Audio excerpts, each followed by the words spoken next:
ನಾನು ಒಟ್ಟನ್ನ ಕಟ್ಟುವ ಮೊದಲು ಬರುತ್ತಿರಲೆಂದು ಎನ್ನ ತಿರಕ್ಕೆ ಹಬ್ಬಳಿಸಿ ನನ್ನನ್ನೇಕೆ ಸಾಹಿಸಲಿಲ್ಲ, ನನ್ನನ್ನೇಕೆ ಸಾಹಿಸಲಿಲ್ಲ.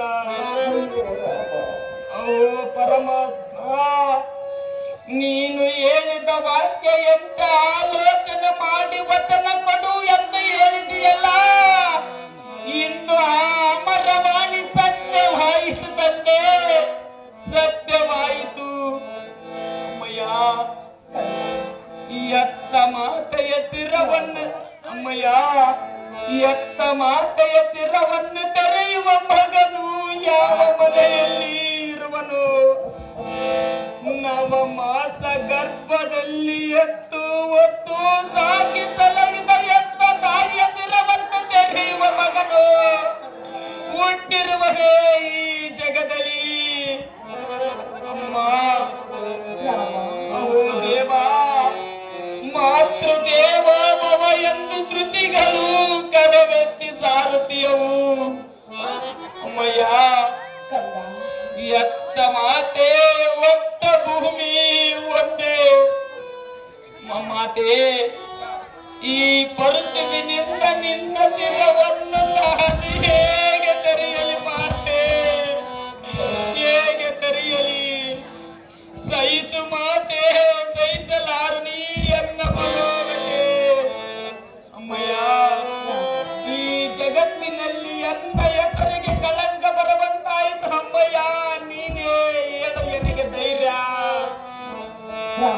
ಅಮ್ಮಯ್ಯ, ಬದುಕಿ ಬಾಳಬೇಕೆಂದು ಪಡೆದು ಬಂದಿಲ್ಲ ನಿನ್ನ. ಹೌದು ಮಾತೆ. ಅಮ್ಮಯ್ಯ, ನನ್ನ ಹಳೆಬರಕ್ಕೆ ನೀನೇನು ಮಾಡಬಲ್ಲೆ ಕಂದ. ಬದುಕಿ ಬಾಳುವ ಭಾಗ್ಯ ಪಡೆದು ಬಂದಿಲ್ಲ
ಕೊಟ್ಟ ಮಾತಲ್ಲಿ ತಾಯಿ ಉಂಡವಲ್ಲ.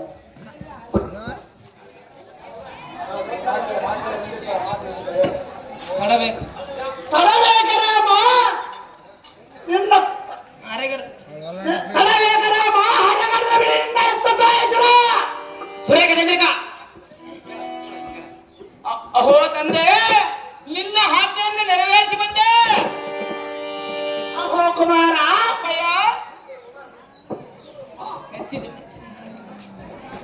ಅಹೋ ಕುಮಾರ, ನಮ್ಮ ಅಣ್ಣಗ್ ಎಲ್ಲ ಮಾತುಗಳು ಬರ್ತಾವ.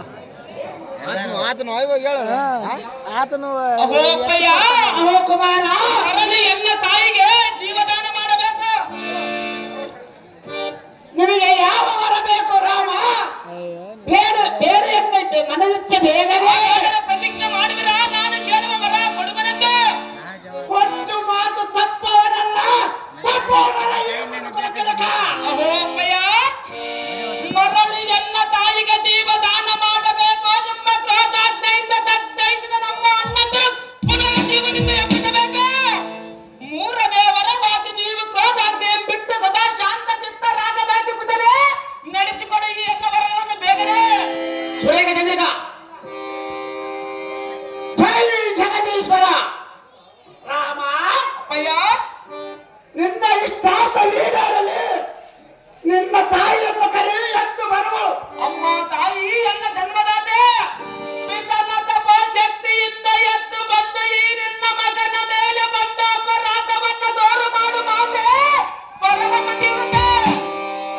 ಅಮ್ಮಯ್ಯ ತಂದೆಗೆ ಕೊಟ್ಟ ಮಾತನ್ನು ನಡೆಸಿದೆ, ಮರಳಿ ನನಗೆ ಪ್ರಾಣದಾನವನ್ನು ನೀಡಿದೆ. ಶಕ್ತ ಜನ್ಮವು ಸಾರ್ಥಕವಾಯಿತು. ಈ ನಿನ್ನ ಕೀರ್ತಿ ಜಗತ್ತಿಗೆ ತಿಳಿಸಿಕೊಟ್ಟೆ ಪುತ್ರ ಕೋಮಲ ಗಾತ್ರ. ಸ್ವಾಮಿ ರೇಣುಕಾ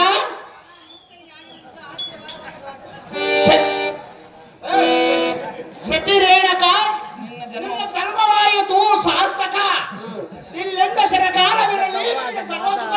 ಇದು ತಕ್ಕ ನಮ್ಮಣ್ಣ ಕಲ್ತಂಗ ಯಾರು ಕಲ್ತಿಲ್ಲ. ಅಹೋ ಅಮ್ಮಯ್ಯ ರಾಮ ಒಬ್ಬನೇ ಆಡಂಗದ ನನ್ನ ಮಣ್ಣ. ನನ್ನ ಎತ್ತಮ್ಮನಾದ ರೇಣುಕಾದೇವಿ ಮೂವರು ಬರ್ತಾವ. ನಿಮ್ಮಲ್ಲಿ ಈ ನಿಮ್ಮ ಕಣ್ಣನ ವಿಜ್ಞಾಪನೆ ಏನೆಂದರೆ ಅದೇ ರಾಮ